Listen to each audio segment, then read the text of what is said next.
Good evening. I thank you for coming here tonight, whether you have free time or are giving the time that you have available. It is much appreciated. Tonight I am assisted by two guests, Madame Frightmare and Baron VonPasta. I will be narrating a story I've been writing for a while now. It's a series that I've quite enjoyed. Please enjoy as you listen to I Work for the Paranormal FBI, Part 1. My name is Lynch. Of course, that's not my real name. I work for the Paranormal FBI, PFBI for short. No, we're not the Men in Black. Those guys deal with aliens and the like. We deal with strange things that don't come from space. I don't even comprehend what counts as from space anymore. The planet is literally made from crap from space. I'm getting off topic. I'm not one of the guys who goes risking their life capturing or killing things. I have a desk job. Sure, it's not as exciting as field work, but fuck that. I like to live, so I'll gladly take the mundane job. If I can call this job mundane. I deal with paperwork and legal stuff on the regular. Most of what I read I can't even breathe a syllable. Otherwise, all files telling of my existence get shredded, just like the KIA operatives. The job isn't all that bad. Occasionally I'm assigned to script interrogations. We keep those records for any organization that has the dough to buy a copy, or the rights entirely. Lucky for you, I found a few not-so-secret files I'll tell you for free. I think this was my 5th time scripting an interrogation. Whenever there's a case that's too strange for the normal FBI and the like, we get called in. This case is about a woman in her early 20s. She was suspected of murdering her parents as well as countless others. Yet all the evidence found proved inconclusive. This was a pretty regular case for me. Okay, that sounded quite dark. I forget you guys haven't gotten used to stuff like this. Anyway, here's my report. One of our agents was assigned to interrogate Miss Selena. This specific interrogator we call Blood Eyes. I usually recommend not keeping any kind of eye contact with them. If you do, you've lost. Their gaze forces you to speak the truth. Suspiciously, Selena gained everything from her parents owned after they were murdered on the night of her 18th birthday. I already talked to the police 2 years ago. They couldn't find anything to prove me guilty. I thought this matter was settled. We know.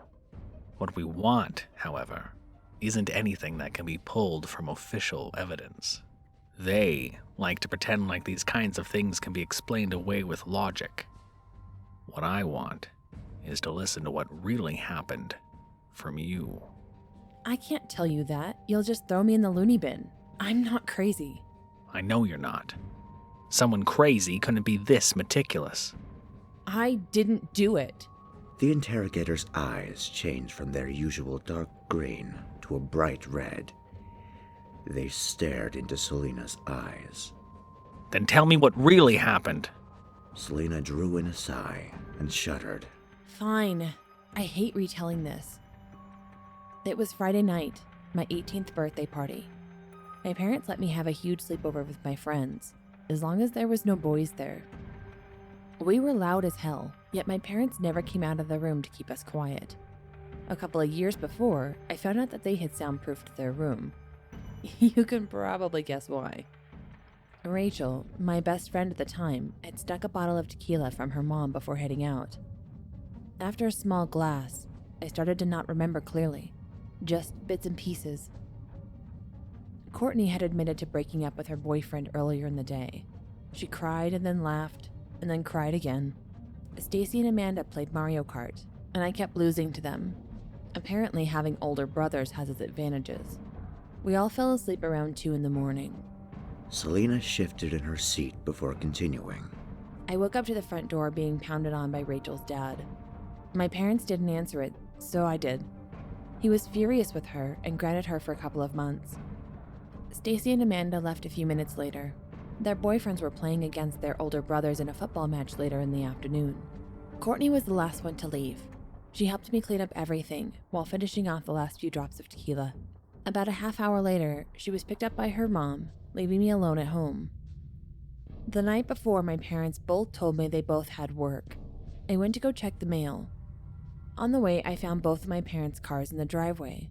I was too confused to notice the shattered glass on both driver doors. I simply thought that they had slept in, or had a huge migraine, or had a hangover. I went upstairs to look into their room, and I knocked several times. No answer. I didn't hear them snoring through the door either. She began to tear up a bit, taking a few deep breaths before continuing. I opened the door, and there they were, covered in their own blood. I called the police, and they got there a few minutes later. I told them about the party, about the booze, and about the shattered glass. They brought me in for suspicions of murdering my parents. Selena began to pound her fist on the table as she spoke. I couldn't comprehend why they suspected me. I had loved them all my life. How could I do such a thing? She took a few minutes sobbing. I glanced over at her. I couldn't tell if it was an act or not. As insensitive as that sounds, I've seen too many fake tears that resulted in a bloodbath. She wiped away her tears and continued. It was after half of a year of countless interrogations and so many reporters not leaving me alone that I couldn't take it anymore. I needed some help, so I went to see my boyfriend. It had been a while since I had last saw him, and I had practically abandoned him. So I go over to his house like I used to back when we were dating. I just needed the one person who felt like my last pillar of support. I knocked on his door a couple of times, which was a bit odd. He usually answered quickly. When he finally opened the door, he looked surprised, shocked even. I asked him if I could come in, and he told me it wasn't a good time. That's when this blonde bimbo wrapped her arms around his neck and kissed him on the cheek. She had the audacity to ask who I was. I just blacked out after that.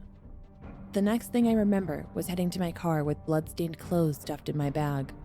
I didn't feel anything, as if my head was completely clear. It felt like that the entire time I drove home. I burned the bag along with my clothes and went to bed. The next morning I woke up screaming. I could finally feel again, and it was terrifying. Things like that happened more often afterwards. It was as if I was being piloted by someone else. Someone very calculating and precise. It took a few months before I remembered these blackouts, before I could interact during them. Over time, I began to enjoy it. It was like a thrill of excitement. I began looking for trouble just to feel anything other than boredom. The police never caught on. But you guys did. Selena sat for a couple of minutes just staring at her interrogator. They finally cleared their throat and asked her one more question. This pilot you speak of, it seems you've gotten used to its effects. Can you control it? The lights in the room flickered a bit, causing me to jump. One of Selena's eyes had become absolutely black. In a voice both her own and not, she responded. Yes, I can. Rereading that made my skin crawl a bit. I can't explain to you how much I wanted to run back then. Eventually, over time, I grew used to things like this. I'll be working on another scripting soon. I'll post next time I get the chance. Sincerely, your friendly PFBI guy. Well, if you were able to sit through all of that, I thank you dearly. So much. I believe I've been working on that series since 2020, 2019. I can't recall exactly when. It actually has taken me quite a lot to get the nerve to actually finally take the time to record this. In fact, I'll be going through the editing process soon. I should probably just delete this bit. Maybe not. Oh well, I'm rambling. I want to give a huge thank you for Madam Frightmare and Baron VonPasta for assisting me with their voices in this part. I'll be requesting the assistance of many other of my narrator friends for the other parts, but I plan on continuing the series and editing and posting them as soon as I can. I do hope you enjoy it, and, hell, leave me a message, a comment, subscribe if you'd like. I'll be leaving Madam Frightmare's and Baron's information in the description, hopefully to their Twitter, definitely to their YouTube channels. And, as always, stay safe. And there's so many things in this world we have yet to understand.